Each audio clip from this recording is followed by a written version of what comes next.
తిరుమల వెళ్ళే భక్తులకు విజ్ఞప్తి. ఆల్రెడీ థంబ్‌నెయిల్ చూసుంటారు కదండీ!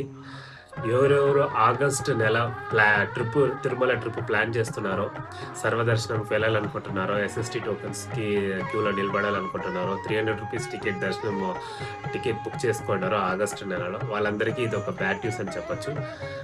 అప్డేట్ వచ్చేసి ఆగస్ట్ 1 నుంచి సెప్టెంబర్ 10వ తారీఖు వరకు స్వామివారి పుష్కరిణి రిపేర్ అండ్ మెయింటెనెన్స్ కారణాల వల్ల భక్తులకి స్నానం చేసేదానికి అలో చేయరండి. కంప్లీట్‌లీ క్లోజ్ ఉంటుంది. ఈ మెయింటెనెన్స్ వర్క్ అనేది ప్రతి ఏడాది ఆగస్టు నెలలో చేస్తారండి. ఎందుకంటే సెప్టెంబర్ అండ్ అక్టోబర్‌లో బ్రహ్మోత్సవాలు జరుగుతాయి కాబట్టి యాన్యువల్ వర్క్ మెయింటెనెన్స్ వర్క్ అనేది పుష్కరిణికి ఆగస్టు నెలలో జరుగుతుంది. కాబట్టి 40 రోజులు స్వామివారి పుష్కరిణి ఆహ్, ఆహ్, మూసివేస్తారు.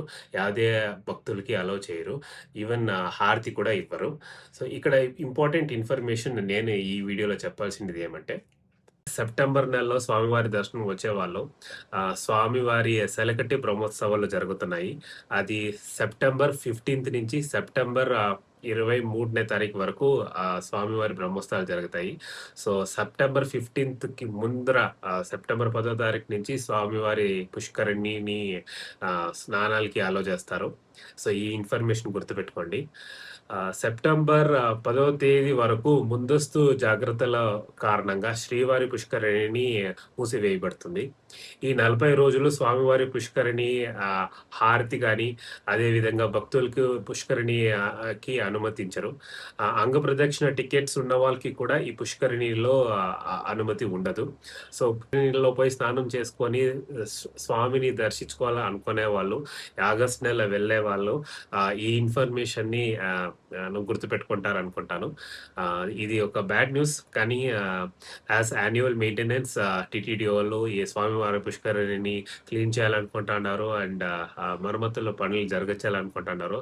సో, వాళ్ళందరికీ మనం సహకారం ఇచ్చాలి. అండ్ సెప్టెంబర్‌లో ఫస్ట్ తారీఖు నుంచి 10వ తారీఖు వరకు ఎవరెవరు స్వామి దర్శనం పోతుండారో వాళ్ళకి కూడా పుష్కరిణి స్నానం ఉండదు. సో, ఈ ఒక ఇన్ఫర్మేషన్ గుర్తుపెట్టుకోండి. తర్వాత 10వ తారీఖు తర్వాత సెప్టెంబర్ 10వ తారీఖు తర్వాత పుష్కరిణిని ఓపెన్ చేస్తారు. అండ్ సెప్టెంబర్ 15వ తారీఖు నుంచి స్వామివారి బ్రహ్మోత్సవాలు జరుగుతున్నాయి. సో, ఈ ఒక డేట్స్‌ని గుర్తుపెట్టుకొని మీరు మీ తిరుమల ట్రిప్‌ని ప్లాన్ చేసుకోండి. స్వామివారి పుష్కరిణి క్లోజ్ చేసినప్పుడు స్వా శ్రీవారి దర్శనానికెళ్ళాలి అనుకునేటప్పుడు ఆల్టర్‌నేట్ ఆప్షన్ ఏముంటుంది అని ఆలోచిస్తే, ఒకటి మీకు దొరికిండే అకామిడేషన్‌లో మీరు స్నానం చేసి వరాహస్వామి దర్శనం చేసుకొని స్వామివారి దర్శనానికెళ్ళొచ్చు. లేదు నేను స్నానం చేయాలి కొండ మీద అనుకునే వాళ్ళకి పాండవ తీర్థం ఉంది. అక్కడ పోయి స్నానం ఆచరించొచ్చు. ఆకాశగంగ తీర్థం ఉంది. ఆ తర్వాత పాపనాశనం ఉంది. అక్కడికి పోయి స్నానం ఆచరించి ఆ తర్వాత వచ్చి మీరు వరాహస్వామి దర్శనం చేసుకొని మీరు శ్రీవారి దర్శనానికెళ్ళొచ్చు. సో, ఎవరైనా సీక్రెట్‌గా మీరు స్నానం చేయాలి తిరుమలలో. ఆ తర్వాత స్వామి దర్శనం పోవాలనుకుంటే ఈ ఆగస్టు నెలలో పుష్కరిణి క్లోజ్ అయింటుంది కాబట్టి ఇది కుదరదు. సో, ఆల్టర్‌నేట్ ఆప్షన్స్ చెప్పినాను. చూసుకోండి. లేదు ఇంకా ఆప్షన్స్ లేదంటే మీరు బహుశా మీకు దొరికిన అకామిడేషన్స్ రూమ్స్‌లోనే స్నానం చేసుకొని మీరు స్వామి దర్శనం చేసుకునేది మంచిదని నేను చెప్తాను. అసలు ఇంకేమైనా డౌట్స్ ఉంటే ఈ వీడియోలో స్వామివారి పుష్కరిణి గురించి నాకు మెసేజ్ చేయండి, కామెంట్ చేయండి. నేను రిప్లై చేస్తాను.